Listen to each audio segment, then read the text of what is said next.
മാന്യപ്രേക്ഷകരെ നമസ്കാരം, വലിയ സ്നേഹ നമസ്കാരം. നോക്കൂ, നമ്മള് കുറെ ദിവസങ്ങളായിട്ട് ഇങ്ങനെ കണ്ടുകൊണ്ടിരിക്കുകയാണ് PV അൻവർ എന്ന് പറയുന്ന ഭരണകക്ഷിയിൽപ്പെട്ട നിലമ്പൂർ MLA വലിയ വലിയ വെളിപ്പെടുത്തലുകൾ.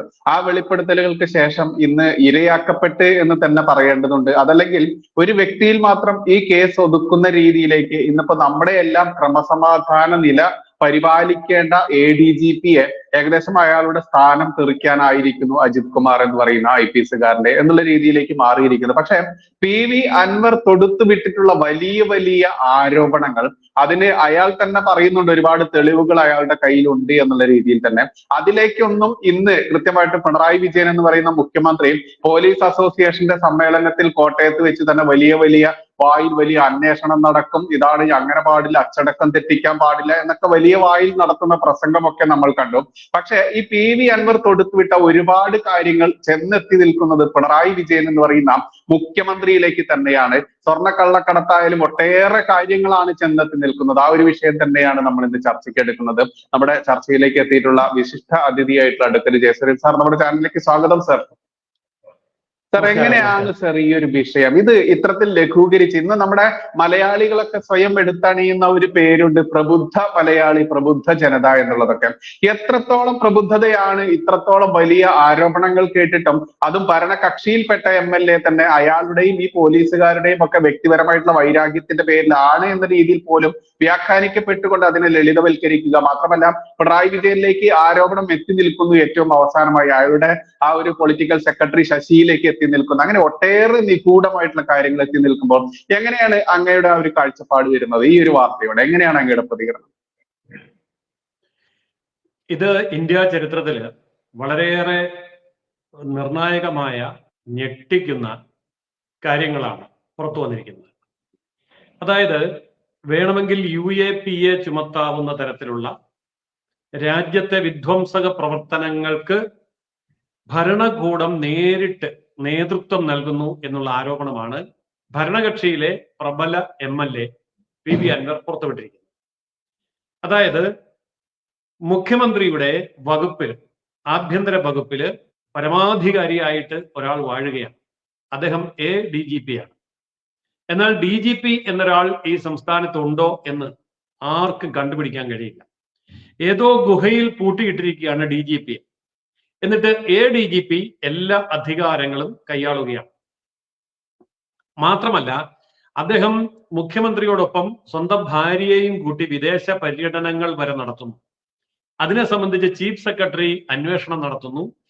ചീഫ് സെക്രട്ടറി ADGP-യുടെ നിയമവിരുദ്ധ നടപടിയെ ചോദ്യം ചെയ്യുന്നു.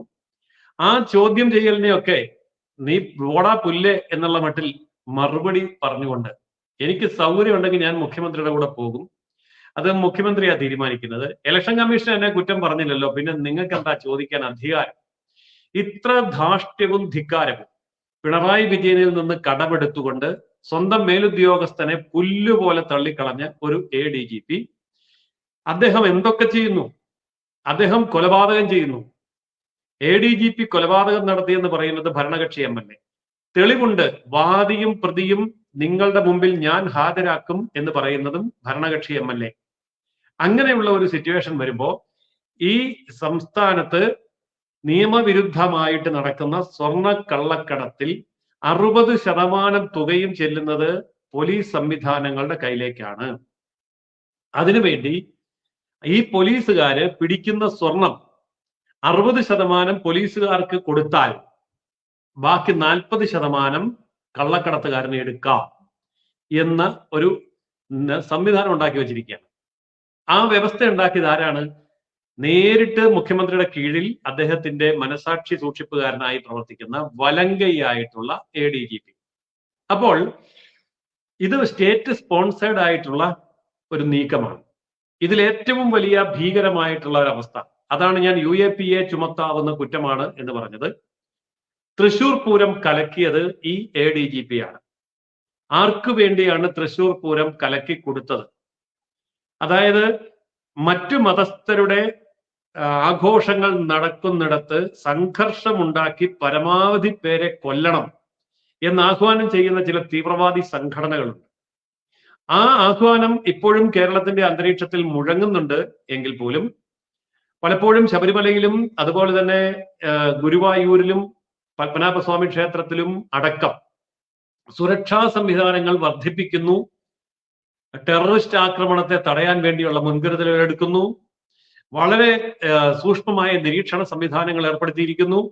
അതിനുവേണ്ടി കോടിക്കണക്കിന് രൂപ സംസ്ഥാന സർക്കാർ, ഇവിടുത്തെ പോലീസ് ഡിപ്പാർട്ട്മെന്റ് ചെലവാക്കുന്നു എന്നൊക്കെ പറയുമ്പോൾ ആരിൽ നിന്നാണ് ഈ ഭീഷണി എന്നുള്ളത് വ്യക്തമാണ്. അവരുടെ ഭീഷണിയാണ് മറ്റ് മതസ്ഥരുടെ ആഘോഷങ്ങൾ തകർക്കുക, അതിൽ ഇടപെടുക എന്നുള്ളത്. അത് ഇവിടെ ADGPയുടെ നേതൃത്വത്തിൽ തൃശൂർ പൂരം കലക്കിയതിലൂടെ അല്ലെങ്കിൽ കലക്കാൻ ശ്രമിച്ചതിലൂടെ വിജയിച്ചിരിക്കുന്നു എന്ന് പറയുന്നത് ഭരണകക്ഷി MLA. ഇതിനോട് അനുബന്ധിച്ച് കൊലപാതകങ്ങൾ, അത് ഭരണകക്ഷി MLA തന്നെ പറയുന്നുണ്ട്. ആരുടെ കൊലപാതകം, എവിടെ വെച്ച് നടത്തിയ കൊലപാതകം, അതിന്റെ സാഹചര്യം, അതിനെ തുടർന്ന് പോലീസ് കാട്ടിയ അനാസ്ഥ, അതിന്റെ തെളിവുകൾ തേച്ചു മായ്ച്ച് കളയാൻ വേണ്ടി നടത്തിയ നീക്കങ്ങൾ, ഇതെല്ലാം വളരെ വ്യക്തമാണ് എന്ന് അദ്ദേഹം പറയുന്നു. അതുപോലെ മറ്റൊരു SP അദ്ദേഹവുമായി നടത്തിയ ഫോൺ സംഭാഷണത്തിൽ എന്നെ സംരക്ഷിക്കുകയാണെങ്കിൽ ഞാൻ ഈ പോലീസ് സേനയുടെ തലപ്പത്ത് എത്തുന്നത് വരെ നിങ്ങളോട് കടപ്പെട്ടവനായിരിക്കും, നന്ദിയുള്ളവനായിരിക്കും എന്ന് പറയുന്ന ഓഡിയോ അദ്ദേഹം തന്നെ പുറത്തുവിടുന്നുണ്ട്. ഇതിൽ നിന്നൊക്കെ മനസ്സിലാവുന്ന കാര്യം എന്താണ്? അധോലോക സംഘങ്ങൾ അടക്കി വാഴുകയാണ്. കേരളത്തിന്റെ നിയമ സംവിധാനത്തെയും പോലീസ് സംവിധാനങ്ങളെയും അധോലോകങ്ങൾ വിലക്കെടുത്തിരിക്കുകയാണ്. PV അൻവർ തന്നെ പറയുന്നുണ്ടല്ലോ, ദാവൂദ് ഇബ്രാഹിമിനെ റോൾ മോഡലാക്കിക്കൊണ്ടാണ് കേരളത്തിന്റെ ADGP പ്രവർത്തിക്കുന്നത്. അത് ഒരു ഭരണകക്ഷി MLA പറയുമ്പോൾ നമ്മൾ പ്രത്യേകം മനസ്സിലാക്കേണ്ട ഒരു കാര്യം, ഭരണഘടന തൊട്ട് സത്യപ്രതിജ്ഞ ചെയ്ത അധികാരത്തിൽ ഏറ്റ ജനപ്രതിനിധിയാണ്. അദ്ദേഹത്തെ സംബന്ധിച്ചിടത്തോളം നിരുത്തരവാദപരമായിട്ട് വായി തോന്നുന്നത് വിളിച്ചു പറയാൻ പാടില്ല. അങ്ങനെ പറഞ്ഞാൽ അതിന്റെ ഭവിഷ്യത്ത് എന്താണെന്ന് അറിയുമോ എന്ന് പത്രക്കാർ ചോദിക്കുമ്പോൾ അദ്ദേഹം കൊടുക്കുന്ന മറുപടി, എനിക്ക് ആ കാര്യത്തെക്കുറിച്ച് നല്ല ബോധ്യമുണ്ട്, അതുകൊണ്ട് തന്നെയാണ് ഞാൻ പറഞ്ഞത്, വേണ്ടി വന്നാൽ തെളിവുകളും വാദിയെയും പ്രതിയെയും നിങ്ങളുടെ മുമ്പിൽ ഹാജരാക്കാൻ ഞാൻ തയ്യാറാണ്, എന്റെ കയ്യിൽ എല്ലാ എവിഡൻസും ഉണ്ട് എന്ന് അദ്ദേഹം പറയുന്നു. അപ്പോൾ പഴുതടച്ച ഒരു നീക്കമാണ് അദ്ദേഹം നടത്തിയിരിക്കുന്നത് എന്നുള്ളത് വളരെ വ്യക്തമാണ്. എന്നാൽ ഈ സാഹചര്യത്തിൽ അതിനേക്കാൾ ഗൗരവതരമായ മറ്റൊരു കാര്യം കൂടി അദ്ദേഹം ചെയ്യുന്നുണ്ട്. അദ്ദേഹം പറയുന്നുണ്ട്, പോലീസ് സംവിധാനം ഉപയോഗിച്ചുകൊണ്ട് മറ്റു മന്ത്രിമാരുടെയും ഉന്നത രാഷ്ട്രീയ നേതാക്കന്മാരുടെയും ടെലിഫോണുകൾ ചോർത്തുന്നു. ഈ ടെലിഫോൺ ചോർത്തുക എന്നൊക്കെ പറയുമ്പോൾ സാധാരണ ജനങ്ങൾ ഓർക്കും പോലീസിന് എപ്പോൾ വേണമെങ്കിലും ആരുടെ ടെലിഫോണും ചോർത്താറുണ്ട്. ഒരിക്കലും സാധ്യമല്ല. ഒരു രാഷ്ട്രീയ നേതാവാണെങ്കിലും അല്ലെങ്കിൽ സ്വതന്ത്ര വ്യക്തിയാണെങ്കിലും സാധാരണ പൗരനാണെങ്കിലും അല്ലെങ്കിൽ ബിസിനസ് ടൈക്കൂൺ ആര് തന്നെ ആവട്ടെ, അവരുടെ ടെലിഫോണുകൾ ചോർത്തണമെങ്കിൽ അതിനൊരു നടപടിക്രമമുണ്ട്. മലയാളികൾക്ക് തീരെ അറിഞ്ഞുകൂടാത്ത ഒരു നടപടിക്രമമാണ്. അതായത് ഒരു കുറ്റാന്വേഷണം നടത്തുന്ന പോലീസ് ഉദ്യോഗസ്ഥൻ ഈ അന്വേഷണത്തിന്റെ ഭാഗമായി ടെലിഫോണുകളുടെ സംഭാഷണങ്ങൾ ചോർത്തിയേ പറ്റൂ എന്ന് വരുന്ന ഒരു സാഹചര്യത്തിൽ ഈ അന്വേഷണ ഉദ്യോഗസ്ഥനായ പോലീസ് ഉദ്യോഗസ്ഥൻ അദ്ദേഹത്തിന്റെ മേലധികാരിക്ക് രേഖാമൂലം അറിയിക്കണം, ഇന്ന കേസിന്റെ ഇന്ന അന്വേഷണത്തിന് വേണ്ടി ഇന്ന വ്യക്തിയുടെ ടെലിഫോൺ ഇത്ര നാളത്തേക്ക് നിരീക്ഷിക്കാൻ ചോർത്താൻ അനുവാദം വേണം എന്ന് പറഞ്ഞ് ഉന്നതാധികാരിക്ക് അയക്കും. പോലീസിന്റെ ഉന്നതാധികാരി ഈ റിക്വസ്റ്റ് ഹോം സെക്രട്ടറി, ആഭ്യന്തര വകുപ്പ് സെക്രട്ടറിക്ക് അയക്കും. ആഭ്യന്തര വകുപ്പ് സെക്രട്ടറി ഇതിനെക്കുറിച്ച് പഠിച്ചതിന് ശേഷം ആവശ്യമാണ് എന്ന് കണ്ടാൽ അത് നടത്താനുള്ള ഉത്തരവിടുന്നതിന് മുൻപ് മന്ത്രിസഭയുമായി കൂടിയാലോചിക്കും. കാരണം ഹോം സെക്രട്ടറിക്ക് ഹോം മിനിസ്റ്ററുമായിട്ട് ഇത് ചർച്ച ചെയ്യാതെ സ്വന്തമായി ഡിസിഷൻ എടുക്കാൻ പറ്റില്ല. അപ്പോൾ ഹോം സെക്രട്ടറി ആഭ്യന്തരമന്ത്രി, ഇവിടെ ആഭ്യന്തരമന്ത്രി ആരാ? പിണറായി വിജയൻ. അപ്പൊ പിണറായി വിജയനുമായി ചർച്ച ചെയ്തതിന് ശേഷമല്ലാതെ താഴോട്ട് ഉത്തരവ് കൊടുക്കാൻ പറ്റില്ല. ടെലിഫോൺ ചോർത്താം. ഇനി ടെലിഫോൺ ചോർത്തുകയാണെങ്കിൽ എങ്ങനെയാണ് ചോർത്തേണ്ടത്? ഏത് ദിവസം, ഏത് മണിക്കൂർ മുതൽ എത്ര ദിവസത്തേക്കാണ് ചോർത്തുന്നത് എന്നുള്ളത് കൃത്യമായിട്ട് രേഖപ്പെടുത്തണം.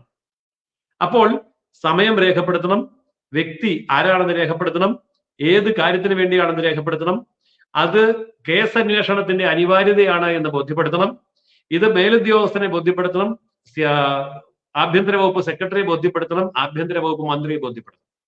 ഇതിനുശേഷമാണ് അനുമതി കിട്ടുക. ഇങ്ങനെയുള്ള സങ്കീർണമായ ഒരു ടെലിഫോൺ ചോർത്തൽ ഇവിടെ നിർബാധം നടക്കുന്നു. സംവിധാനങ്ങളൊന്നും അറിയുന്നില്ല. നിർബാധം നടക്കുന്നു എന്നുള്ളത് പി വി അൻവർ കേവലം ആരോപണമായിട്ട് ഉന്നയിച്ചതല്ല. അവിടെയാണ് നമ്മൾ ശ്രദ്ധിക്കേണ്ടത്. പി വി അൻവർ ചോർത്തി കാണിച്ചു തരികയാണ്. പല ആൾക്കാരുടെയും ടെലിഫോൺ സംഭാഷണം ചോർത്തി നമ്മുടെ മുമ്പിൽ കാണിച്ചു തരികയാണ്. ഇത്രയേ ഉള്ളൂ ഇവിടുത്തെ നിയമ സംവിധാനം.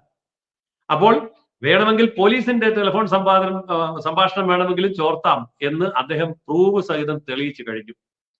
ഇത്രമാത്രം അപകടകരമായ ഒരു അവസ്ഥ കേരളത്തിൽ ഉണ്ടായിട്ടില്ല. ഇപ്പോൾ ഇവിടെ അദ്ദേഹം സ്വർണ്ണക്കള്ളക്കടത്തിനെ കുറിച്ച് പറഞ്ഞു, ടെലിഫോൺ ചോർത്തലിനെ കുറിച്ച് പറഞ്ഞു. എന്നാൽ സ്വർണത്തെക്കാൾ കൂടുതൽ വരുമാനം വരുത്തുന്ന മയക്കുമരുന്ന് മാഫിയ ഇതിന്റെ പുറകിലുണ്ട്. സ്വർണ്ണക്കടത്ത് പോലെ ഉള്ള കാര്യങ്ങൾ ചെയ്യാൻ കഴിയുന്നവർക്ക് മയക്കുമരുന്നും ആയുധക്കടത്തും അടക്കം എന്തു വേണമെങ്കിലും ചെയ്യാൻ പറ്റും. അന്വേഷണം പൂർണ്ണമായി കഴിയുമ്പോഴേ ഇതൊക്കെ മനസ്സിലാവും. അതിനേക്കാളൊക്കെ ഗുരുതരമായിട്ടുള്ള വലിയ വർഗീയ കലാപത്തിലേക്ക് നയിക്കാമായിരുന്ന തൃശൂർ പൂരം കലക്കിയത് ഉൾപ്പെടെയുള്ള കാര്യങ്ങൾ എടുക്കുമ്പോൾ UAPA ചുമത്തി അകത്തിടാൻ കഴിയുന്ന കുറ്റകൃത്യങ്ങളാണ് ഇവിടുത്തെ ADGP ചെയ്തിരിക്കുന്നത് എങ്കിൽ ADGPക്ക് അതിനാവശ്യമായ പിന്തുണ കൊടുക്കുന്ന മുഖ്യമന്ത്രി സഖാവ് പിണറായി വിജയൻ UAPA ചുമത്തപ്പെട്ട് അകത്തുപോകാൻ ആവശ്യമായ തെളിവുകൾ തന്റെ പക്കലുണ്ട് എന്നാണ് PV അൻവർ പറഞ്ഞിരിക്കുന്നത്. ഈ സാഹചര്യത്തിൽ മറ്റൊരു കാര്യം കൂടി നമ്മൾ ഗൗരവമായി ചിന്തിക്കേണ്ടതുണ്ട്. ഇതാ മുഖ്യമന്ത്രി ഇത്ര ദിവസമായല്ലോ, ഇത്ര മണിക്കൂറുകളായല്ലോ പ്രതികരിക്കുന്നില്ല. അതുപോലെ തന്നെ ഇടതുപക്ഷ മുന്നണി കൺവീനർ പ്രതികരിക്കുന്നില്ല. അങ്ങനെ ഉത്തരവാദപ്പെട്ട ആൾക്കാർ, പാർട്ടി സെക്രട്ടറി പ്രതികരിക്കുന്നില്ല. അപ്പോൾ ഇവരൊക്കെ നിശബ്ദത പാലിക്കുന്നത് എന്താ? ഉമ്മൻചാണ്ടിക്കെതിരെ സ്വപ്ന സുരേഷ് പണ്ട് വെളിപ്പെടുത്തലുകൾ നടത്തിയപ്പോ ഇവരൊക്കെ പ്രതികരിച്ചല്ലോ, പെട്ടെന്ന് പ്രതികരിച്ചല്ലോ. എന്നാൽ ഇവിടെ ഒരു സ്വപ്ന സുരേഷ് അല്ല വെളിപ്പെടുത്തിയിരിക്കുന്നത്, തന്റെ ഭരണകക്ഷിയിൽപ്പെട്ട ഒരു MLA ആണ് ഈ വെളിപ്പെടുത്തൽ നടത്തിയിരിക്കുന്നത്. ഏറ്റവും മിനിമം അന്വേഷണ ഉത്തരവ് ഇടുകയും അന്വേഷണ ഉത്തരവ് ഇട്ടുകൊണ്ട് കുറ്റാരോപിതരായിട്ടുള്ള പോലീസ് ഉദ്യോഗസ്ഥന്മാരെ സർവീസിൽ നിന്ന് മാറ്റി നിർത്തുകയും ചെയ്തിട്ട് ഈ ഭരണം ഈ അവസ്ഥയിലേക്ക് ആക്കിയതിൽ ധാർമ്മിക ഉത്തരവാദിത്വം ഏറ്റെടുത്തുകൊണ്ട് ആഭ്യന്തര വകുപ്പ് സ്ഥാനം മുഖ്യമന്ത്രി ഒഴിയുകയും മുഖ്യമന്ത്രി സ്ഥാനം രാജിവെച്ച് മാറി നിൽക്കുകയും വേണം. എന്നിട്ട് വേണം അന്വേഷണം നടത്താൻ. ഇല്ല എങ്കിൽ ഈ പറഞ്ഞ ADGPക്കെതിരെ അന്വേഷണം നടത്തുന്നത് അയാൾ തന്നെയായിരിക്കും, വേറൊരാളല്ല. കാരണം അയാൾക്കെതിരെ അന്വേഷണം നടത്തേണ്ടത്. എത്ര വലിയ ഗതികേടാണ് കേരളം എത്തി നിൽക്കുന്ന ഒരു സാഹചര്യം. അതുകൊണ്ട് ഇപ്പോൾ BJPയുടെ സംസ്ഥാന അധ്യക്ഷൻ പറഞ്ഞ ഒരു കാര്യമുണ്ട്, ഇത് കേന്ദ്ര ഏജൻസി അന്വേഷിക്കണം. എന്നാൽ ഈ കേന്ദ്ര ഏജൻസി അന്വേഷിക്കണം എന്നുള്ള BJPയുടെ ആവശ്യത്തെ ഇവിടുത്തെ കോൺഗ്രസ്സുകാർ പിന്തുണയ്ക്കുന്നുണ്ടോ, UDF പിന്തുണയ്ക്കുന്നുണ്ടോ എന്ന് നമ്മൾ നോക്കുമ്പോൾ അവര് അഴകുഴമ്പൻ നയം സ്വീകരിക്കുന്നതായിട്ടാണ് കാണുന്നത്. എന്താ അതിന്റെ കാരണം? ഇവിടുത്തെ ഇടതുപക്ഷ ചാനലുകൾ, മാധ്യമങ്ങൾ ഒക്കെ പറയുന്നത് BJPയും CPM തമ്മിൽ ഒരു രഹസ്യധാരണയുണ്ട്, അതുകൊണ്ട് ആ ഒരു സംവിധാനം ഫലപ്രദമാവില്ല എന്നവർ പറയുന്നു. ആ പറയുന്നതിന്റെ പിന്നിൽ വേറെ ഒരു അജണ്ടയുണ്ട്. ഇപ്പോൾ അടുത്ത തവണ അധികാരത്തിൽ വരാനുള്ള സാധ്യത തെളിച്ചെടുക്കുക എന്നുള്ളത് പ്രതിപക്ഷ കക്ഷി എന്നുള്ള നിലയിൽ UDF ചെയ്യാതിരിക്കില്ല. UDF അത് ചെയ്യും. എന്നാൽ UDFല് ഇത് ചെയ്യണമെങ്കിൽ ആവശ്യമായ ഭൂരിപക്ഷം ഇല്ല, നമുക്കറിയാം. 99 MLAമാരുടെ മഹാഭൂരിപക്ഷത്തോടു കൂടി LDF അധികാരത്തിലിരിക്കുന്നു. ഈ കഴിഞ്ഞ ലോക്സഭാ ഇലക്ഷനിൽ ഒരേ ഒരു സീറ്റ് മാത്രം ജയിച്ച ദയനീയ അവസ്ഥയ്ക്ക് ശേഷം കേരളത്തിൽ നടന്ന പഞ്ചായത്ത് ഉപതെരഞ്ഞെടുപ്പുകളിൽ മുൻതൂക്കം കിട്ടിയത് വീണ്ടും ഇടതുപക്ഷത്തിന്. അപ്പോൾ ഇടതുപക്ഷം ഈ രീതിയിൽ മുന്നോട്ട് പോയാൽ തീർച്ചയായും UDFന് അധികാരത്തിൽ വരാനുള്ള അവസരം നഷ്ടപ്പെടും എന്നവർക്കറിയാം. അതുകൊണ്ട് അവർ ചെയ്യാൻ പോകുന്ന ഒരു പദ്ധതിയുടെ തിരനോട്ടം പരിപാടിയായി നമുക്കിതിനെ കാണാൻ പറ്റും. ഇപ്പൊ KT ജലീലിന്റെ സ്വരം ശ്രദ്ധിക്കൂ, PV അൻവറിന്റെ സ്വരം തന്നെയാണ്. അപ്പോൾ PV അൻവറും KT ജലീലും ഉൾപ്പെടുന്ന ന്യൂനപക്ഷ സമുദായത്തിന്റെ സംഘടിത വോട്ടുകൾ ഇടതുപക്ഷ പാളയത്തിൽ നിന്ന് വലതുപക്ഷത്തേക്ക് നീക്കിയാൽ KT ജലീലിനും PV അൻവറിനും UDF മന്ത്രിസഭയിൽ മന്ത്രിമാരാകാനും അവരുദ്ദേശിക്കുന്ന ബിസിനസ്സുകൾ ഇപ്പോഴത്തേക്കാൾ ഭംഗിയായിട്ട് നടത്താനും സാധിക്കും എന്നുള്ള ഒരു കണക്കുകൂട്ടലിന് പിന്നിൽ നിന്നുകൊണ്ടുള്ള എല്ലാ പിന്തുണയും കൊടുക്കുകയാണ് UDF നേതൃത്വം. അല്ലെങ്കിൽ എന്തുകൊണ്ടാണ് UDF തെരുവിലിറങ്ങാത്തത്? എന്തുകൊണ്ടാണ് പ്രത്യക്ഷമായ പ്രക്ഷോഭങ്ങൾ ഉണ്ടാക്കാത്തത്? എന്തുകൊണ്ടാണ് സമരപരിപാടികൾക്ക് നേതൃത്വം കൊടുക്കാത്തത്? അതിന്റെ ഉദ്ദേശം ഇതാണ്. അവരെ സംബന്ധിച്ചിടത്തോളം ഈ സാഹചര്യം ഉപയോഗിച്ചുകൊണ്ട് അധികാരം പിടിക്കുക. അതിന് ഇവിടുത്തെ നഷ്ടപ്പെട്ടു പോയ ഇസ്ലാമിക വോട്ട് ബാങ്ക് തിരിച്ചു പിടിക്കണം. ആ ഇസ്ലാമിക വോട്ട് ബാങ്ക് തിരിച്ചു പിടിക്കാൻ PV അൻവറിനെ ഉപയോഗപ്പെടുന്നു, KT ജലീലിനെ ഉപയോഗപ്പെടുത്തുന്നു. അങ്ങനെയുള്ള ഞമ്മന്റെ ആൾക്കാരെ മുഴുവൻ ഇടതുപക്ഷത്തു നിന്ന് വലതുപക്ഷത്തേക്ക് മാറ്റാൻ ഈ കേസിനെ ഉപയോഗപ്പെടുത്താമോ എന്ന് മാത്രമാണ് UDF ഇപ്പോൾ ചിന്തിക്കുന്നത്. അപ്പോൾ വീണ്ടും ഒരു മുസ്ലിം കൺസോളിഡേഷൻ ഇടതുപക്ഷത്തേക്ക് വരാതിരിക്കാനും അത് വലതുപക്ഷത്ത് തന്നെ നിലനിർത്താനും PV അൻവറിനെ മന്ത്രിസ്ഥാനം കാണിച്ച് മറുവശത്തേക്ക് കൊണ്ടുവരാനും മാത്രമാണ് ഇവിടെ UDF ശ്രമിക്കുന്നത്. അല്ലാതെ ഇവിടെ ഒരു ആത്മാർത്ഥമായിട്ടുള്ള ജനകീയ സമരം, ജനപ്രതിഷേധം, അതിന് നേതൃത്വം കൊടുക്കാൻ അവർക്ക് സാധിക്കുന്നില്ല. അവരെ സംബന്ധിച്ചിടത്തോളം പിണറായി വിജയനെ എത്രയും പെട്ടെന്ന് പുറത്താക്കി ഭരണം ഞങ്ങളുടെ കയ്യിൽ എത്തിക്കണം എന്നൊരൊറ്റ ലക്ഷ്യമേ ഉള്ളൂ. അതിന് ഇന്ന് പിണറായി വിജയനോടൊപ്പം നിൽക്കുന്ന ഇസ്ലാമിക വോട്ട് ബാങ്കിനെ കൂടി UDF പക്ഷത്തേക്ക് കൊണ്ടുവരിക എന്നുള്ള അജണ്ട മാത്രമാണ് UDFിനുള്ളത്. അപ്പോൾ അങ്ങനെ ഉള്ള ഒരു സാഹചര്യത്തിലാണെങ്കിൽ പോലും സത്യത്തിൽ PV അൻവർ മുന്നോട്ട് വെച്ചിരിക്കുന്ന ആരോപണങ്ങൾ കൃത്യമായും തെളിയിക്കാൻ അദ്ദേഹം ബാധ്യസ്ഥനാണ്. അദ്ദേഹം അത് പറയുന്നുണ്ട്. എന്റെ കയ്യിൽ തെളിവുണ്ട്, എന്റെ കയ്യിൽ രേഖയുണ്ട്, എന്റെ കയ്യിൽ വ്യക്തികളുണ്ട്, അവരെയൊക്കെ ഞാൻ നിയമത്തിന്റെ മുമ്പിലല്ല മാധ്യമങ്ങളുടെ മുമ്പിൽ പോലും ഹാജരാക്കാൻ തയ്യാറാണ് എന്ന് അദ്ദേഹം പറയുന്നുണ്ട്. അങ്ങനെയെങ്കിൽ നിങ്ങൾ പറയുന്ന കാര്യങ്ങൾ നിങ്ങൾ തെളിയിക്കണം. അതല്ലാതെ അപമാനകരമായ രീതിയിൽ ഒരു ഗവൺമെന്റിനെ, ഒരു രാഷ്ട്രീയ പാർട്ടിയെ, ഒരു മുഖ്യമന്ത്രിയെ തെരഞ്ഞുപിടിച്ച് കൃത്യമായും ടാർഗറ്റ് ചെയ്ത് ആക്രമിക്കുന്ന ഈ പരിപാടി അവസാനിപ്പിക്കണം എന്ന് എന്തുകൊണ്ട് പിണറായി വിജയൻ പറയുന്നില്ല? എന്തുകൊണ്ട് ഗോവിന്ദ മാഷ് പറയുന്നില്ല? എന്തുകൊണ്ട് TP രാമകൃഷ്ണൻ പറയുന്നില്ല? കാരണം അങ്ങനെ പറയാൻ അവർക്ക് കഴിയില്ല. ഇതിൽ സത്യങ്ങളും യാഥാർത്ഥ്യങ്ങളും ഉണ്ട് എന്ന് അവർക്ക് മനസ്സിലാകുന്നുണ്ട്. അപ്പോൾ ഈ സത്യങ്ങളാണ് അടുത്ത ദിവസം പുറത്തു വരേണ്ടത്. ഇതിന്റെ പിന്നിൽ രാഷ്ട്രീയ ലാഭം നോക്കി അധികാരം തിരിച്ചു പിടിക്കുക എന്ന സങ്കുചിത സ്വാർത്ഥ താല്പര്യത്തിനു വേണ്ടി PV അൻവറിനെയും KT ജലീലിനെയും മന്ത്രിയാക്കിക്കൊണ്ട് ഒരു ഒത്തുതീർപ്പുണ്ടാക്കി ഇടതുപക്ഷത്തെ വെറുതെ വിടാനുള്ള നീക്കമാണ് വലതുപക്ഷവും ഇപ്പോൾ ശ്രമിക്കുന്നത്. കാരണം ലോക്സഭാ ഇലക്ഷൻ വരുമ്പം ഞങ്ങൾക്ക് സീറ്റ് തന്നേക്കുക, നിയമസഭാ ഇലക്ഷൻ വരുമ്പം നിങ്ങൾക്ക് സീറ്റ് തരാം. ഈ ഒരു ശൈലിയാണല്ലോ UDF കൈക്കൊള്ളുന്നത്. അപ്പോൾ ആ കള്ളത്തരവും, അതായത് UDFന്റെ കള്ളത്തരവും LDFന്റെ കൊള്ളത്തരവും, ഒരാൾ കള്ളനാണെങ്കിൽ ഒരാൾ കൊള്ളക്കാരനാണ്. ഇത് രണ്ടും കൂടിയുള്ള കൂട്ടുമുന്നണി സംവിധാനമാണ് ഇവിടുത്തെ LDFും UDFും. അതിന് അന്ത്യം കുറിക്കുന്ന ഒരു സാഹചര്യം ഇപ്പോൾ ഉണ്ടാവണമെങ്കിൽ ഇന്ന് BJPയുടെ സംസ്ഥാന അധ്യക്ഷൻ പറഞ്ഞതുപോലെ കേന്ദ്ര ഏജൻസി കളത്തിൽ ഇറങ്ങേണ്ടി വരും. ഇപ്പോഴത്തെ സാഹചര്യങ്ങളെല്ലാം മനസ്സിലാകുന്നത് അങ്ങനെ ഒരു അന്തരീക്ഷത്തിലേക്ക് കാര്യങ്ങൾ പോകും. കേന്ദ്ര ഏജൻസികൾ വന്നാൽ കഴിഞ്ഞ തവണത്തേതുപോലെ സ്വർണ്ണ കള്ളക്കടത്ത് കേസ് അങ്ങനെയൊക്കെയുള്ള കാര്യത്തിലെ പോലെ ഒരിക്കലും തന്റെ അന്വേഷണ സംവിധാനങ്ങൾ ഉപയോഗിച്ചുകൊണ്ട് നേരിടാൻ പറ്റാത്ത ഗുരുതരമായ അന്തരീക്ഷമാണ് ഇന്ന് നിലവിലുള്ളത്. അതുകൊണ്ട് ജീവൻ മരണ പോരാട്ടമാണ്, പിണറായി വിജയന്റെ മാഗ്ന കാർട്ടയാണ് ഇപ്പോൾ ഇവിടെ സംഭവിക്കാൻ പോകുന്നത്. അതിന്റെ രാഷ്ട്രീയ ലാഭമെടുക്കാം എന്നുള്ള UDFന്റെ ഗൂഢ ഉദ്ദേശവും നടക്കാൻ പോകുന്നില്ല. കേരളത്തില് വളരെ ചരിത്രപരമായിട്ടുള്ള ഒരു രാഷ്ട്രീയ മാറ്റമായിരിക്കാം പിണറായി വിജയൻ ജയിലിലേക്ക് പോയി കഴിഞ്ഞ് നടക്കുന്ന തെരഞ്ഞെടുപ്പിൽ സംഭവിക്കാൻ പോകുന്നത് എന്നാണ് ആമുഖമായിട്ട് എനിക്ക് സൂചിപ്പിക്കാനുള്ളത്. സർ, നമ്മൾക്കറിയാം KC വേണുഗോപാൽ എന്ന് പറയുന്ന കോൺഗ്രസിന്റെ മുതിർന്ന നേതാവ്, ആലപ്പുഴയിലെ MP. ഇദ്ദേഹം എത്രത്തോളമാണ് കേന്ദ്ര കോൺഗ്രസുമായി ബന്ധപ്പെട്ട് നിൽക്കുന്നതെല്ലാം നമ്മൾക്കറിയാം. അത് രാഹുൽ ഗാന്ധിയുടെ വലങ്കയായി നിൽക്കുന്നതൊക്കെ അറിയാം. അയാളുടെ എന്ന് ഞാൻ പറയുന്നത് ബഹുമാനം ഇല്ലാതെ തന്നെയാണ് എന്ന് പ്രേക്ഷകരോട് പച്ചയ്ക്ക് പറയുകയാണ്. കാരണം ഇവരെയൊക്കെ വോട്ട് കുത്തി ജയിപ്പിക്കുന്ന നമ്മളായിട്ടുള്ള പൗരന്മാർ, ഈ പൗരന്മാരുടെ വോട്ട് കിട്ടി ജയിച്ചിട്ടുള്ള ഇവരൊക്കെ എന്താണ് ഈ കേരളത്തോട് ചെയ്തുകൊണ്ടിരിക്കുന്നത് എന്ന് പച്ചയ്ക്ക് പുറത്തു വന്നുകൊണ്ടിരിക്കുക തന്നെയാണ്. അത് കൃത്യമായിട്ട് നമുക്കറിയാം. സോളാർ കേസ്, അതിലെ ഇരയുടെ പേര് പറയാൻ പാടില്ല എന്നാണ് അത്ര വെപ്പ്. അതുകൊണ്ട് പേര് നമുക്ക് പറയണ്ട. എന്തായാലും ആ ഒരു നായരാണ്, ആ നായരെ കുറിച്ച് നമുക്ക് ഇവിടെ പ്രതിപാദിക്കാം. അവരുടെ പേര് പോലും പറഞ്ഞുകൊണ്ട് ഈ PV അൻവർ കൃത്യമായിട്ടും രംഗത്ത് വന്നിട്ടുണ്ട്. KC വേണുഗോപാൽ ഇടപെട്ടുകൊണ്ടാണ്, അതുപോലെ ഇയാൾ നമ്മുടെ കണ്ണൂരിന്റെ ഇദ്ദേഹം കോൺഗ്രസിന്റെ KPCC പ്രസിഡന്റ് ആയിട്ടുള്ള സുധാകരൻ, അദ്ദേഹം അടക്കമുള്ള ആളുകൾ ഇടപെട്ടുകൊണ്ടാണ് ആ പരാതിക്കാരിയുടെ മൊഴി തിരുത്തിച്ചത് എന്നുള്ള ഗുരുതരമായിട്ടുള്ള ആരോപണം കൂടെ രംഗത്ത് വന്നിട്ടുണ്ട്. നമ്മൾ കണ്ടതാണ് ഉമ്മൻചാണ്ടി എന്ന് പറയുന്ന പറയുന്ന കേരളത്തിന്റെ മുഖ്യമന്ത്രി, അദ്ദേഹത്തിന്റെ ആ ഒരു ഭരണകാലത്ത് അദ്ദേഹത്തിനെതിരെ ആരോപണം വരുന്നു.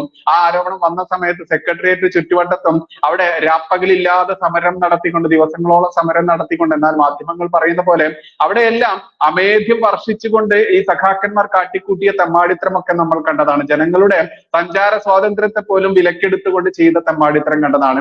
ആ രീതിയിലേക്കുള്ള ആ കേസിനെ പോലും കൃത്യമായിട്ട് PV അൻവർ വ്യക്തമാക്കി പറയുന്നുണ്ട്.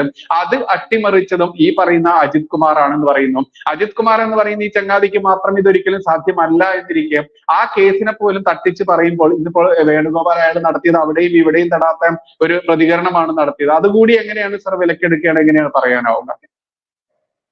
അല്ല, ഇവിടെ ഇപ്പൊ ADGP അജിത് കുമാർ എന്ന് പറയുന്ന വ്യക്തി ഒരു സ്വതന്ത്ര പരമാധികാര വ്യക്തിയല്ല. അയാൾ ഭരണാധികാരിയല്ല, ജനങ്ങൾ തെരഞ്ഞെടുത്തിട്ടില്ല. അപ്പോൾ അയാൾ മന്ത്രിയുമല്ല, അയാളൊരു ഉദ്യോഗസ്ഥനാണ്. നമ്മുടെ നാടൻ ഭാഷയിൽ പറഞ്ഞാൽ ഇമ്മണി വലിയ പോലീസാ, അത്രേ ഉള്ളൂ. അപ്പോൾ ഭരണകൂടത്തിന്റെ ആജ്ഞകളെ അനുസരിക്കുകയും നടപ്പാക്കുകയും ചെയ്യുന്ന ഒരു പബ്ലിക് സർവന്റ് മാത്രമാണ് അദ്ദേഹം. അങ്ങനെ ഒരു പബ്ലിക് സർവന്റ് എന്ത് ചെയ്താലും അത് ആരുടെ ഒത്താശയോടും ഉത്തരവിനനുസരിച്ചും പിന്തുണയോടും അഥവാ മൗനാനുവാദത്തോടു കൂടിയും ആണ് എന്നുള്ളത് വ്യക്തമാണ്. അത് ആഭ്യന്തരമന്ത്രിയാണ്. ആഭ്യന്തരമന്ത്രി ഇന്ന് മുഖ്യമന്ത്രിയാണ്. മുഖ്യമന്ത്രി പിണറായി വിജയനാണ്. അപ്പൊ മുഖ്യമന്ത്രി പിണറായി വിജയന്റെ മർദ്ദന ഉപകരണമായി ആൾക്കാരെ കൊല്ലാനും കള്ളക്കേസിൽ കുടുക്കാനും സ്വർണ്ണക്കടത്തിൽ നിന്ന് 60% ലാഭമടിക്കാനും അതിന്റെ എല്ലാം വിഹിതം മുഖ്യമന്ത്രിയിലേക്ക് എത്തുന്നില്ല എങ്കിൽ പിന്നെ മുഖ്യമന്ത്രി എന്തിനാണ് ഇങ്ങനെയുള്ള ഒരു ഉദ്യോഗസ്ഥനെ വെച്ചുകൊണ്ടിരിക്കുന്നത്? ഇപ്പോൾ ഈ ആരോപണങ്ങൾ വന്ന നിമിഷം തന്നെ അയാളെ പുറത്താക്കാൻ അല്ലെങ്കിൽ സ്വയം രാജിവെക്കാൻ അങ്ങനെയൊക്കെയുള്ള ഒരു നീക്കവും നടത്താതെ എന്തുകൊണ്ടാണ് മൗനം പാലിക്കുന്നത്? ഈ മൗനം വളരെ വ്യക്തമാണ്. PV അൻവർ പറഞ്ഞിരിക്കുന്ന ആരോപണങ്ങൾക്ക് മറുപടി ഇല്ല. കാരണം ആ പറഞ്ഞതിൽ സത്യമുണ്ട്. അപ്പോൾ ഇവിടെ കോൺഗ്രസിനെ സംബന്ധിച്ചിടത്തോളം ആർജവമുള്ള പ്രതിപക്ഷമാണ് എങ്കിൽ കോൺഗ്രസ് എന്താ ചെയ്യേണ്ടത്? വളരെ ശക്തമായ സമരവുമായി രംഗത്ത് വരണം. മുഖ്യമന്ത്രി രാജിവെക്കണം എന്ന് പരസ്യമായി ആവശ്യപ്പെട്ടുകൊണ്ട് പ്രത്യക്ഷമായ സമരപരിപാടിയിലേക്ക് കോൺഗ്രസ് വരണം. പക്ഷെ എന്താ കോൺഗ്രസ് വരാത്തത്? കോൺഗ്രസിനെ സംബന്ധിച്ചിടത്തോളം അവരുടെ ഒരു ഘടകകക്ഷിയാണ്. ആ ഘടകകക്ഷി എന്നുള്ള നിലയിൽ അവർക്ക് ചില ഒബ്ലിഗേഷൻസ് ഉണ്ട്. ആ ഒബ്ലിഗേഷന്റെ അടിസ്ഥാനത്തിൽ ഘടകകക്ഷിയെ രക്ഷിക്കുക എന്ന് പറയുന്നത് കോൺഗ്രസിന്റെ ആവശ്യമാണ്. അതുകൊണ്ടാണ് ഇപ്പോൾ ഇദ്ദേഹം ആര് തന്നെയാണെങ്കിലും, അത് VD സതീശനാണെങ്കിലും, അത് വേണുഗോപാൽ ആണെങ്കിലും, ഇനി സാക്ഷാൽ രാഹുൽ ഗാന്ധി ആണെങ്കിലും, ആര് തന്നെയാണെങ്കിലും തങ്ങളുടെ പ്രതിപക്ഷത്താണെന്ന് അവര് ആരോപിക്കുന്ന അല്ലെങ്കിൽ അവർ അവകാശപ്പെടുന്ന CPM-ന്റെ മുഖ്യമന്ത്രിക്കെതിരെ പ്രത്യക്ഷ സമര പരിപാടികളുമായി രംഗത്ത് വരാത്തത് അതുകൊണ്ട് തന്നെയാണ്. ഇതിന്റെ പിന്നിലുള്ള ഒത്തുതീർപ്പ് രാഷ്ട്രീയമല്ല, ഇത് കച്ചവടമാണ്. അതായത് പറയുന്നുണ്ടല്ലോ 60% സ്വർണം പൊട്ടിച്ചു കഴിഞ്ഞാൽ കിട്ടുന്ന സ്വർണത്തിന്റെ 60% ADGPക്ക് കൊടുക്കണമെന്ന് പറഞ്ഞാൽ പിണറായി വിജയൻ പറയുമോ നീ 60% നീ എടുത്തോ, എനിക്കൊന്നും തരണ്ട എന്ന് പിണറായിയും പറയല, പിണറായിയുടെ പാർട്ടിയും പറയല. അപ്പോൾ പിണറായിയുടെ പാർട്ടിക്ക് എത്ര കൊടുക്കണം എന്നുള്ളത് ADGPക്കും അറിയാം, പിണറായിക്കും അറിയാം. എന്നാൽ ഇങ്ങനെ ഒരു സംവിധാനം കേരളത്തിൽ നടക്കുമ്പോൾ അതിനെതിരെ നിശബ്ദത പാലിക്കുന്നതിന് UDF-ന് എത്ര ശതമാനം കിട്ടും എന്നുള്ളതാണ് ഇനി കണ്ടെത്തേണ്ട കാര്യം. അതാണ് ഇപ്പോൾ നമുക്കുണ്ടാകുന്ന ഏറ്റവും വലിയ സംശയം. അതായത് UDF-ഉം LDF-ഉം ഒന്നിച്ചു ചേർന്ന് ഇവിടെ ADGPയെ മുന്നിൽ നിർത്തിക്കൊണ്ട് വലിയ സാമ്പത്തിക റാക്കറ്റ് നടത്തുകയാണ്. നമ്മുടെ പുറത്തു വന്നിരിക്കുന്നത് ഇപ്പൊ സ്വർണത്തിന്റെ കാര്യമാകാം, പക്ഷെ പുറത്തു വരാത്ത എത്രയോ മേഖലകൾ വേറെ ഉണ്ടാകും. മയക്കുമരുന്നുണ്ടാകാം, ആയുധമുണ്ടാകാം, വിധ്വംസക പ്രവർത്തനങ്ങൾ ഉണ്ടാകാം, മറ്റു പല മേഖലകളും, സാമ്പത്തിക കുറ്റം ചെയ്യാവുന്ന മറ്റു പല മേഖലകളും ഉണ്ടാവാം. അപ്പോൾ പ്രതിപക്ഷം ചത്ത് മരവിച്ച് കിടക്കുന്ന കേരളത്തിൽ, അല്ലെങ്കിൽ പ്രതിപക്ഷം ബോധക്കേടോ മരണമോ അഭിനയിക്കുന്ന കേരളത്തിൽ എന്തും നടത്താനുള്ള ക്ലീൻ ചിറ്റാണ് ഇവിടുത്തെ ഭരണപക്ഷത്തിന് പ്രതിപക്ഷം കൊടുത്തിരിക്കുന്നത്. പിന്നെ പതിവ് കലാപരിപാടികൾ എന്നുള്ള നിലയിൽ പത്രക്കാരെ കാണുമ്പോൾ വിമർശിക്കും, 2 വാക്ക് നിയമസഭയിൽ പറഞ്ഞിട്ട് വേണമെങ്കിൽ വാക്കൗട്ട് നടത്തും. ഇതൊക്കെ അവർ തമ്മിലുള്ള ഒരു ഒത്തുകളി മാത്രമാണ്.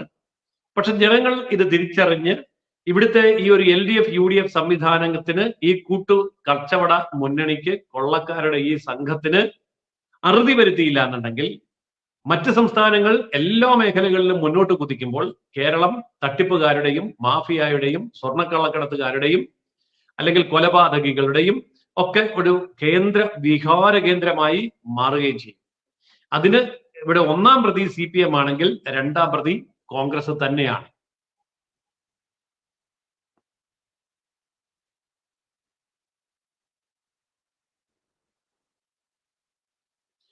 സാറേ, ഇതുപോലെ നമ്മൾക്കറിയാം മറ്റൊരു കാര്യമാണ്, സാർ കേൾക്കുന്നുണ്ടെന്ന് കരുതുന്നു. ഓക്കെ.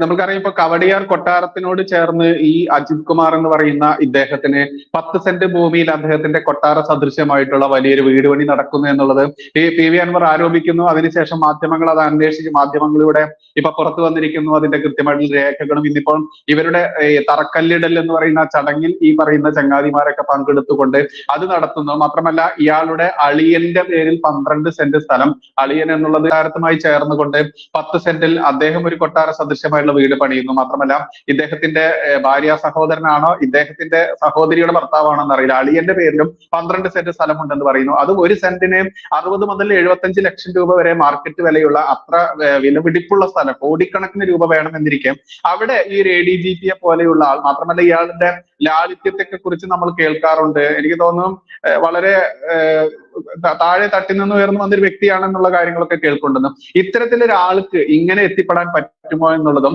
ഇത് നമ്മുടെ ഈ പറയുന്ന പിണറായി വിജയന്റെ മൂക്കിൻ തുമ്പത്തായിരുന്നിട്ട് പോലും പിണറായി വിജയന്റെ നിയമ സംവിധാനങ്ങൾക്കോ പോലീസ് സംവിധാനങ്ങൾക്കോ ആരും അറിയാതിരിക്കുക, ഇന്ന് ഈ ഒരു PV അൻവർ മാത്രം വെളിപ്പെടുത്തുമ്പോൾ അറിയുക, ഇതൊക്കെ സാധാരണപ്പെട്ട ഒരു ജനത്തിന് എങ്ങനെയാണ് സർ വിശ്വസിക്കാനാവുക? എന്തുകൊണ്ടാണ് നമ്മുടെ ജനങ്ങൾ ഇന്നും ഒരു നിസ്സംഗത പാലിക്കുന്നത് ഈ ഒരു വിഷയത്തിൽ?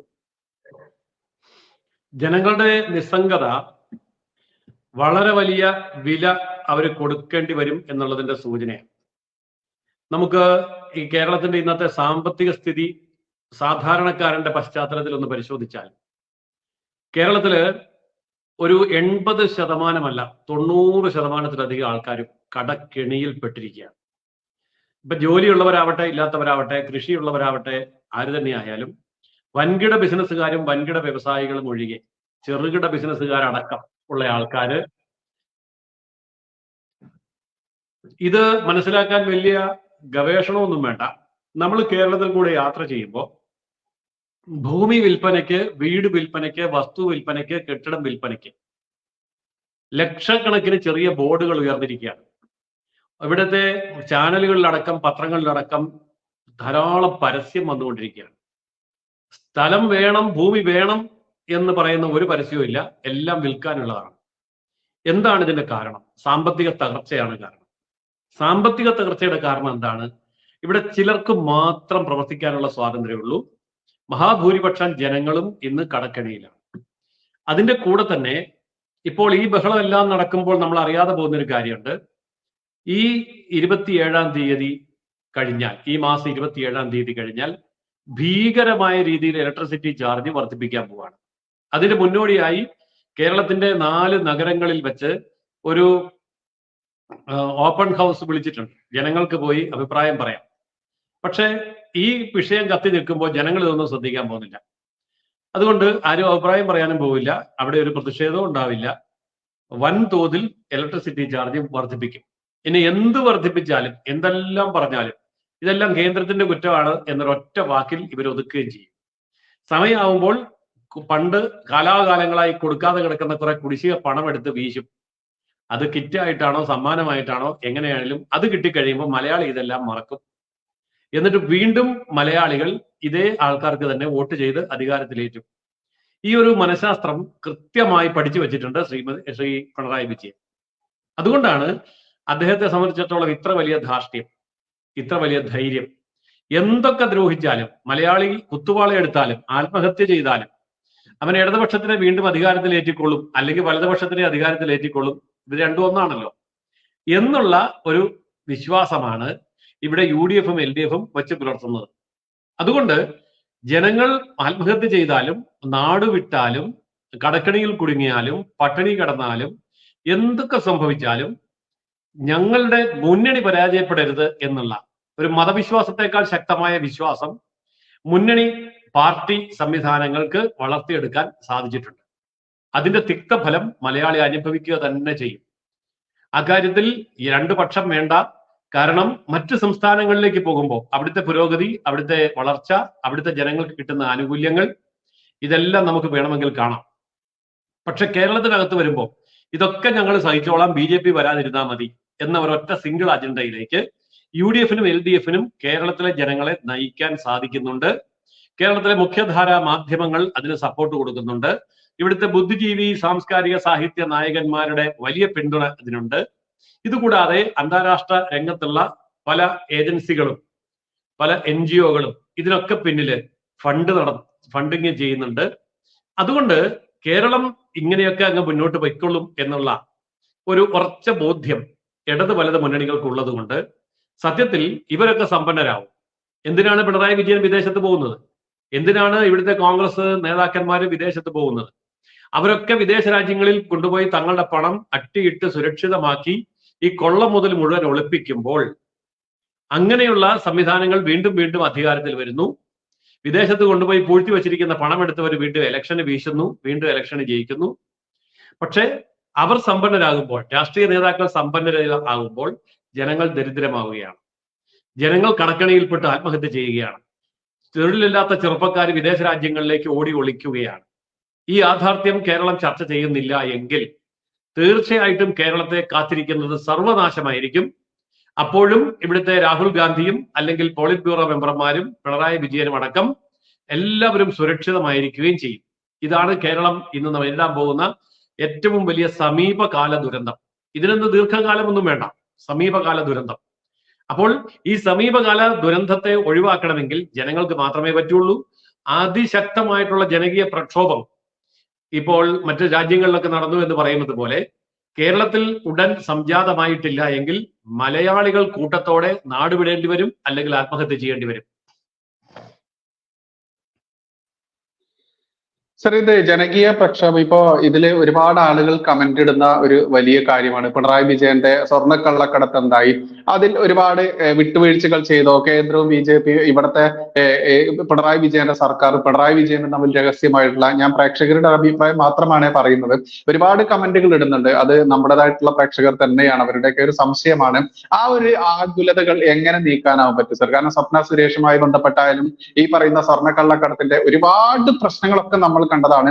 അതിൽ തന്നെ കേന്ദ്ര ഏജൻസികൾ വന്നതിന് ശേഷം ഇവിടെ പലരെയും ചോദ്യം ചെയ്യുന്നു. ഇന്നിപ്പോൾ ശിവശങ്കരൻ ഇപ്പോഴും ഉള്ളിലാണ് പുറത്താണ് എന്നുള്ള രീതിയിൽ നിൽക്കുന്നു. പിണറായി വിജയൻ ഉള്ളിലാവുമോ പുറത്താവുമോ, അതല്ലെങ്കിൽ വീണ വിജയനാവുമോ എന്നുള്ള ഒരുപാട് ആ ഒരു നിഗൂഢമായിട്ടുള്ള നീണ്ടു പോകുന്ന തീരുമാനങ്ങൾ.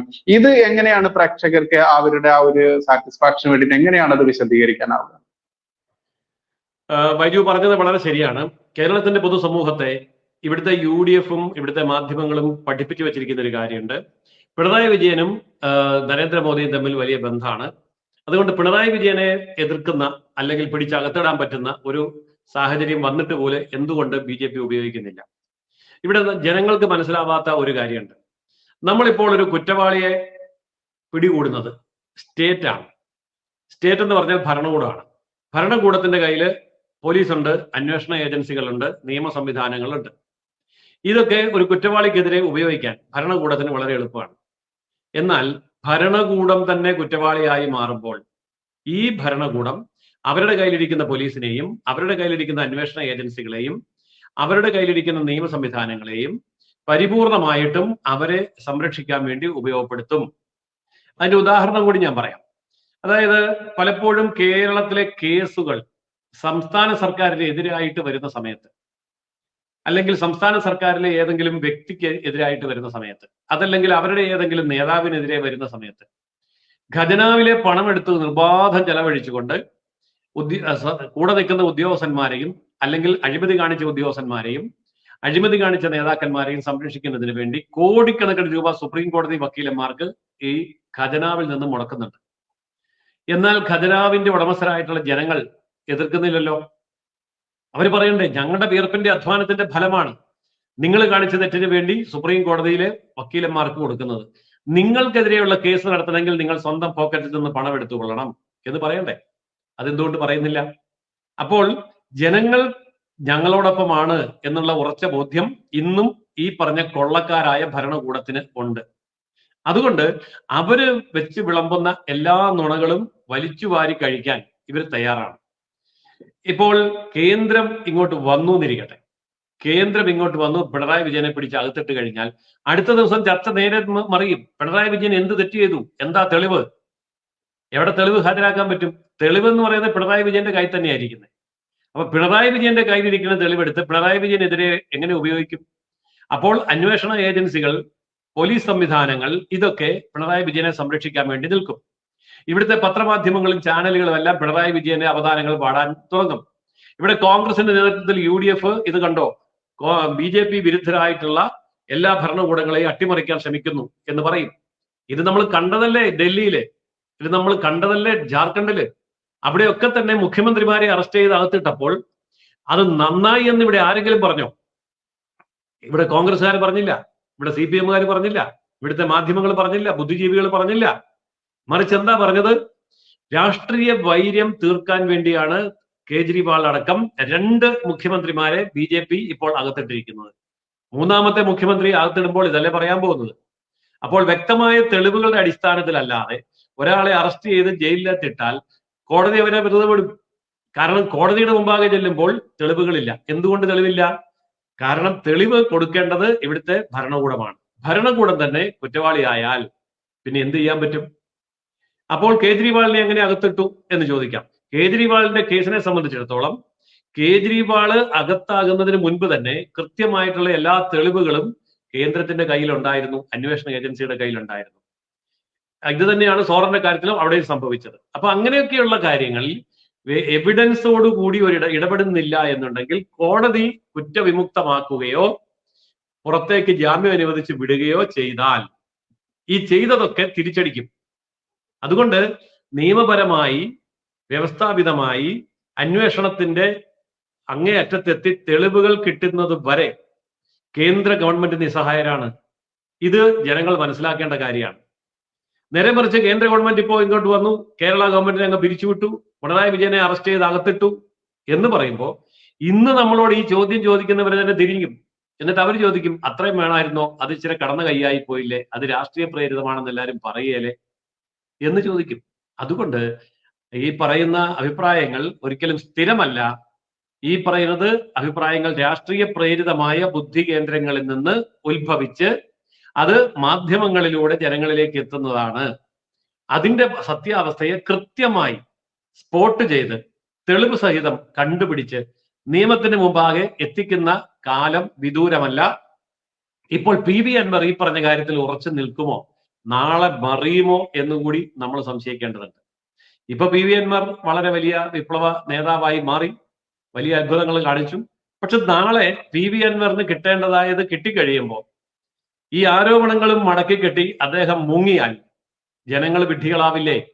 അല്ലെങ്കിൽ BJP വിഡ്ഢിയാവില്ലേ? കേന്ദ്ര ഗവൺമെന്റ് വിഡ്ഢിയാവില്ലേ?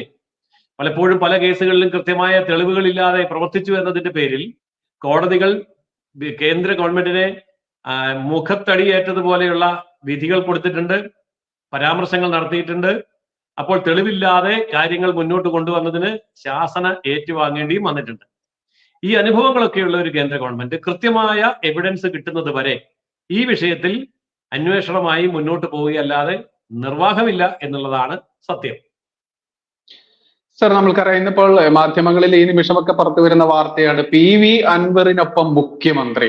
അതായത് PV അൻവർ ഈ പറയുന്ന പ്രസ്താവനകളും ഈ കാര്യങ്ങളുമൊക്കെ രംഗത്ത് വന്നത് ഗോവിന്ദൻ മാസ്റ്റർ അടക്കമുള്ള, അതല്ലെങ്കിൽ TP രാമകൃഷ്ണൻ അടക്കമുള്ള, പിണറായി വിജയൻ അടക്കമുള്ള ആളുകളുടെ നോമിനി ആയിട്ടാണ് വന്നത് എന്ന് പോലും പറഞ്ഞുകൊണ്ട് പത്രങ്ങൾ വാർത്ത കൊടുക്കുന്നുണ്ട്. അങ്ങനെ ഒരു വ്യൂവിലൂടെ കാണാൻ പറ്റുമോ സർ? അതായത് പിണറായി വിജയൻ രക്ഷപ്പെടാനുള്ള ഒരു അവസരം ഇതിലൂടെ ഒരുക്കുകയല്ലേ ചെയ്യപ്പെടുന്നത്? എങ്ങനെയാണ് ആ ഒരു വീക്ഷണം വരുന്നത്? അത് കേവലം രാഷ്ട്രീയമായിട്ടുള്ള ഒരു രക്ഷപ്പെടൽ തന്ത്രം മാത്രമാണ്. ഒട്ടകപ്പക്ഷി മണലിൽ തലപൂഴ്ത്തി നിൽക്കുന്നത് പോലെയുള്ള ഒരു വില കുറഞ്ഞ ഹാസ്യാത്മകമായ പ്രതികരണം മാത്രമാണ്. യഥാർത്ഥത്തിൽ അദ്ദേഹം പറയേണ്ടിയിരുന്നത് ഏത് അന്വേഷണത്തെയും നേരിടാൻ തയ്യാറാണ്, എന്റെ കൈകൾ പരിശുദ്ധമാണ്, അല്ലെങ്കിൽ ADGPക്കെതിരെ ഞാൻ യാതൊരു വിധത്തിലുള്ള സംരക്ഷണ നിലപാടും സ്വീകരിക്കുകയില്ല എന്ന് പറഞ്ഞുകൊണ്ട് സുതാര്യമായ രീതിയിൽ അന്വേഷണം നടത്താൻ ആവശ്യമായ നിലയിൽ ആദ്യമായി അദ്ദേഹം ആഭ്യന്തര വകുപ്പ് സ്ഥാനം ഒഴിയണം, മുഖ്യമന്ത്രി സ്ഥാനം ഒഴിയണം. എന്നിട്ട് ഈ പറഞ്ഞ അന്വേഷണം നടത്തട്ടെ. അപ്പോൾ ഇതിന്റെ സത്യാവസ്ഥ എന്താണെന്ന് പുറത്തു വരും. ഇപ്പോൾ ആഭ്യന്തരമന്ത്രി എന്നുള്ള പദവി വിടില്ല, മുഖ്യമന്ത്രി എന്നുള്ള പദവി വിടില്ല. അധികാരസ്ഥാനത്തിരുന്നു കൊണ്ട് തന്റെ കീഴിലുള്ള ഉദ്യോഗസ്ഥനോട് തനിക്കെതിരെ അന്വേഷിച്ചോളൂ എന്ന് പറഞ്ഞാൽ ആ അന്വേഷണത്തിന് എന്ത് ആത്മാർത്ഥത ഉണ്ടാവും?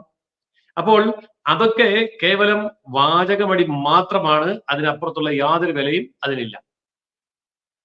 ഇപ്പൊ നമുക്കറിയാം, നമ്മൾ പരാമർശിക്കാതെ പോയ ഒരു വ്യക്തിയുടെ പേരാണ് പി ശശി എന്ന് പറയുന്നത്. സത്യത്തിൽ പ്രേക്ഷകർക്കും ഈ പി ശശി മുന്നിലൊന്നും കാണുന്നില്ല. കുറെ മുൻപ്, വർഷങ്ങൾക്ക് മുൻപൊക്കെ വാർത്തകളിൽ നിറഞ്ഞു നിന്നൊരു വ്യക്തിയായിരുന്നെങ്കിൽ പോലും ഇന്ന് പി ശശിയുടെ പേര് വീണ്ടും ഉയർന്നു വരികയാണ്.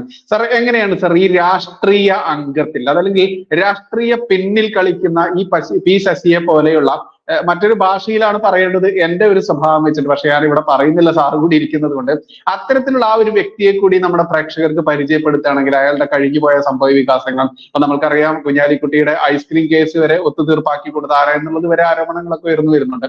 അത്തരത്തിൽ എങ്ങനെയാണ് ഈ പി ശശി കൂടി ഉൾപ്പെട്ടിട്ടുള്ള ഇതിനെ കുറിച്ച് സാറിന്റെ ആ ഒരു വിവരണം വരിക? പി ശശി ഏത് കാര്യത്തിലാണ് കുപ്രസിദ്ധനായിട്ടുള്ളതെന്ന് മലയാളത്തിലുള്ള എല്ലാവർക്കും അറിയാം. അത് പെണ്ണ് കേസിലാണ്, സ്ത്രീ വിഷയത്തിലാണ്.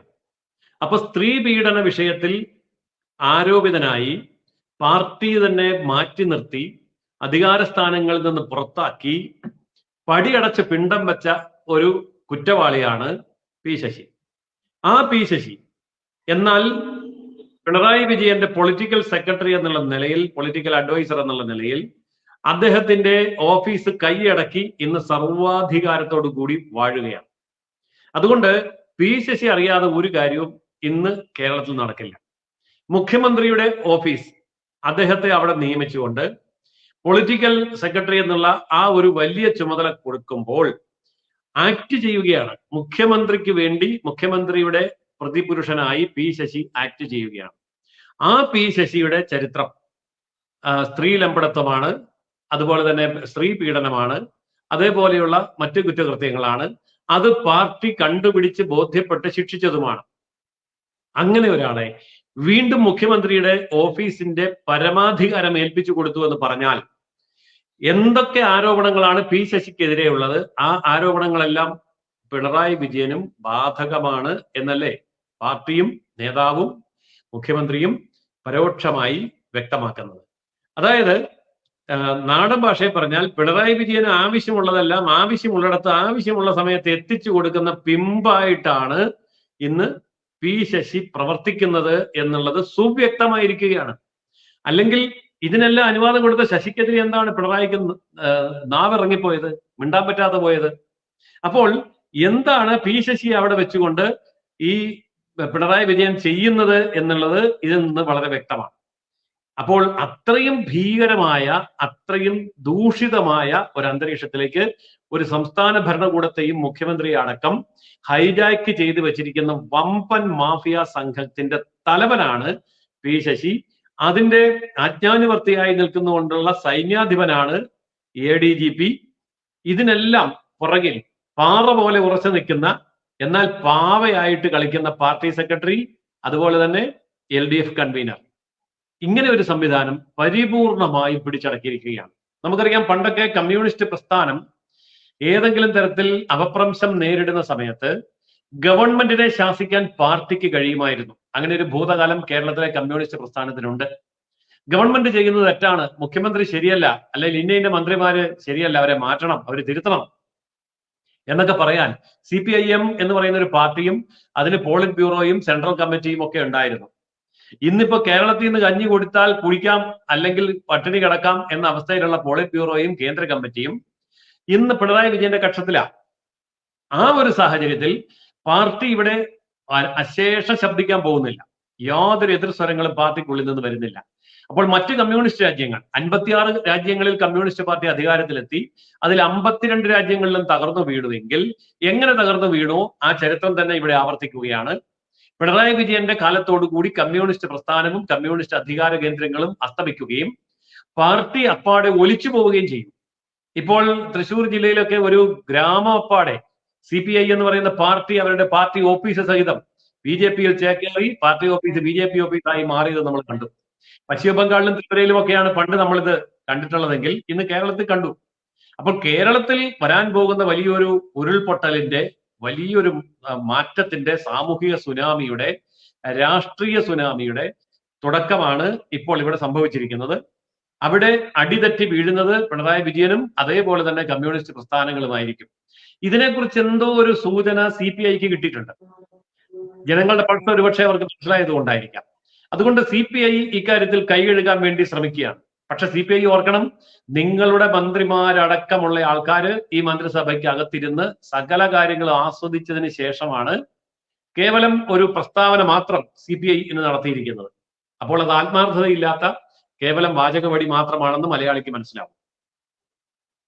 ഇപ്പൊ നമുക്കറിയാം PV അൻവർ ഈ പ്രശ്നവുമായി രംഗത്ത് വരുന്ന സത്യത്തിൽ മലപ്പുറം SP ആയിട്ടുള്ള ശശിധരൻ എന്നാണ് തോന്നുന്നത് അദ്ദേഹത്തിന്റെ പേര്, ഇന്നത്തെ SP ആയിട്ടുള്ള ശശിധരൻ, അദ്ദേഹവുമായിട്ടുള്ള ആ ഒരു വേദിയിൽ നടന്ന ഒരു പ്രോബ്ലം, അത് കൃത്യമായിട്ടും അദ്ദേഹത്തെ ഇരുത്തിക്കൊണ്ട് മലപ്പുറം SP എന്ന് പറയുന്ന ഒരു ജില്ലയുടെ അധികാരിയെ അദ്ദേഹത്തെ അപമാനിച്ചുകൊണ്ട് PV അൻവർ സംസാരിക്കുന്നു.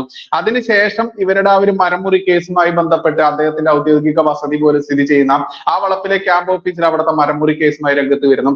അത്തരത്തിൽ വരുമ്പോൾ ഇവിടെ സുജിത് ദാസ് ഇന്നിപ്പോ സസ്പെൻഷനിലായി എന്നറിയപ്പെടുന്ന ഈ പത്തനംതിട്ട SP ഉള്ള സുജിത് ദാസ്, ഇദ്ദേഹത്തെ കൂടെ കണക്ട് ചെയ്ത് സംസാരിച്ചാൽ മാത്രമേ ഈ ഒരു സെഷൻ പൂർണ്ണമാവൂ എന്നുള്ളത് കൊണ്ട് എങ്ങനെയാണ് സാർ ആ ഒരു വിഷയം കൂടി കാണുന്നത്? ആദ്യത്തെ ഇര ഇന്നിപ്പോൾ ഈ സുജിത് ദാസ് ആണ്. ഇദ്ദേഹം PV അൻവറിനെ വിശ്വസിച്ച് PV അൻവറിനെ ഫോൺ ചെയ്യുന്നു, അതിൽ എന്തൊക്കെയോ അയാൾ തുറന്നു പറയുന്ന കാര്യങ്ങൾ മാത്രമല്ല, അയാളുടെ ഭാര്യയുമായിട്ടുള്ള സംസാരം, ടെലിഫോൺ സംഭാഷണം ഇയാൾ പുറത്തുവിടുന്നു.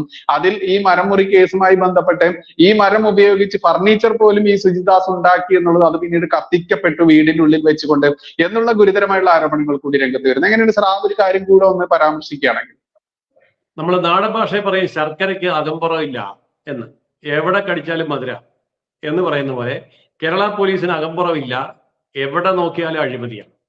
സുജിത് ദാസ് ഒക്കെ ആ രീതിയിൽ പരമാവധി ഭരണ സൗകര്യം ഉപയോഗിച്ചുകൊണ്ട് ഭരണകൂടത്തെ ഹൈജാക്ക് ചെയ്തുകൊണ്ട് മുഖ്യമന്ത്രിയെയും മന്ത്രിസഭയെയും നോക്കുകുത്തിയാക്കിക്കൊണ്ട് തങ്ങൾക്ക് നേടാൻ കഴിയുന്നതെല്ലാം നേടിയെടുക്കുകയും അതിന് ആരുടെ കയ്യും കാലും പിടിച്ചാണെങ്കിലും മുകളിൽ എത്തുന്നത് വരെ ഞാൻ എന്തും നിങ്ങൾ പറയുന്നത് അനുസരിക്കാം, അതാണല്ലോ അൻവറിന് കിട്ടിയിരിക്കുന്ന വോയിസ് മെസ്സേജ്.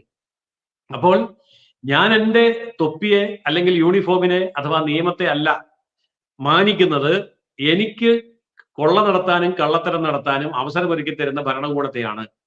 അത് MLA ആണെങ്കിൽ MLA, മന്ത്രിയാണെങ്കിൽ മന്ത്രി, ആരാണെങ്കിലും നിങ്ങൾ പറയുന്നതനുസരിച്ച് വാലാട്ടിപ്പട്ടിയെ പോലെ നിന്ന് ഞാൻ അനുസരിച്ചോളാം എന്ന് നേരിട്ട് ഒരു പോലീസ് ഉദ്യോഗസ്ഥൻ സംസാരിക്കുന്നുവെങ്കിൽ, സംസാരിച്ച ഒരു ശബ്ദരേഖ മാത്രമാണ് നമുക്ക് കിട്ടിയത്.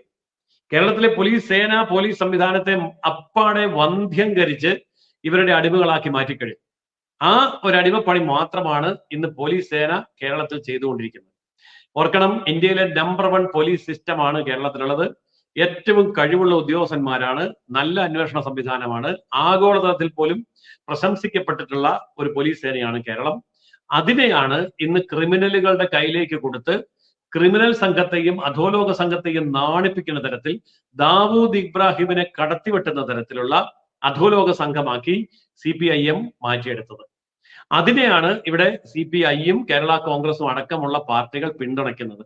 അപ്പോൾ ഈ ഒരു ഭീകര ഭരണത്തെ കേരളത്തിൽ വെച്ച് മുറപ്പിച്ചുകൊണ്ട് അല്ലെങ്കിൽ താലോലിച്ച് വളർത്തിക്കൊണ്ട് ഇവിടുത്തെ ഘടകകക്ഷികൾ എല്ലാവരും നിൽക്കുന്നു. അക്കൂടെ തന്നെ ഈ പറഞ്ഞ പോലെയുള്ള എല്ലാ ഉദ്യോഗസ്ഥന്മാരും ഇഷ്ടം പോലെ മോഷ്ടിക്കാനും കക്കാനും പുറത്തേക്ക് ഇറങ്ങിയിരിക്കുകയാണ്. അതായത് ഭരണകൂടമില്ല, ഭരണകൂടം അഴിമതിയിൽ അടിമുടി മുങ്ങി നിൽക്കുകയാണ്. ഇനി അഥവാ എന്തെങ്കിലും വന്നാൽ അവരെ പ്രതിയാക്കാൻ കഴിയുന്ന തെളിവുകൾ പോലീസ് ഉദ്യോഗസ്ഥന്മാരുടെ കയ്യിലുണ്ട്. അപ്പോൾ ഈ പോലീസ് ഉദ്യോഗസ്ഥന്മാരുടെ കയ്യിൽ മന്ത്രിമാർക്കെതിരെ, MLA മാർക്കെതിരെ, അതുപോലെ ഭരണകക്ഷിയുടെ നേതാക്കന്മാർക്കെതിരെ വ്യക്തമായ തെളിവുകൾ ഓഡിയോ വീഡിയോ സഹിതം കൈവശം കിട്ടിയിട്ടുണ്ട് എങ്കിൽ പിന്നെ അവർക്ക് ശബ്ദിക്കാൻ പറ്റുമോ? അവർക്ക് പ്രതികരിക്കാൻ പറ്റില്ല. അതാണ് ഇന്ന് കേരളത്തിൽ നമ്മൾ കണ്ടുകൊണ്ടിരിക്കുന്നത്. അതുകൊണ്ട് ഈ പോലീസ് സംവിധാനം എംബ്രാൻ അല്പം കട്ടുപുജിച്ചാൽ അമ്പലവാസികളൊക്കെ കക്കും എന്ന് പറഞ്ഞതുപോലെ മുഖ്യമന്ത്രി കള്ളനാണെന്ന് വന്നാൽ പിന്നെ കോൺസ്റ്റബിൾ വരെ ആ കള്ളത്തരം കാണിക്കും. അത് മുഴുവൻ ജനങ്ങൾക്ക് നഷ്ടമായി ഭവിക്കുകയും ചെയ്യും. അതാണ് ഇന്ന് സംഭവിച്ചുകൊണ്ടിരിക്കുന്നത്. അത് കേവലം ഒരു സുജിത് ദാസ് മാത്രമല്ല, എല്ലാ ഉദ്യോഗസ്ഥന്മാരിലേക്കും ഈ കുറ്റത്തിന്റെ മുന നീളുന്നുണ്ട്. ഇപ്പൊ പുറത്തു വന്നിരിക്കുന്നവരുടെ പേര് മാത്രമേ നമുക്ക് ചർച്ചയ്ക്ക് എടുക്കാൻ പറ്റുകയുള്ളൂ. ബാക്കി കാര്യങ്ങൾ തെളിഞ്ഞു വരുമ്പോൾ എല്ലാ ഉദ്യോഗസ്ഥന്മാരുടെയും മേൽ കരിനിഴൽ വീർത്തി കഴിഞ്ഞിരിക്കുന്ന ഈ ഭരണകൂടം ആർക്കൊക്കെ നാണക്കേടായി തീരും എന്നുള്ളത് നമ്മൾ കാത്തിരുന്ന് കാണുക തന്നെ വേണം. മാന്യ പ്രേക്ഷകരെ, പ്രബുദ്ധ മലയാളി എന്ന് മാത്രമേ ഇവിടെ വീണ്ടും വിളിച്ചു കൊള്ളട്ടെ. പ്രബുദ്ധ മലയാളി, പ്രബുദ്ധത നീ കാണിക്കേണ്ട ഓരോ സംവിധാനങ്ങൾ ഓരോ സമയവും കടന്നു പോയിക്കൊണ്ടിരിക്കുകയാണ്.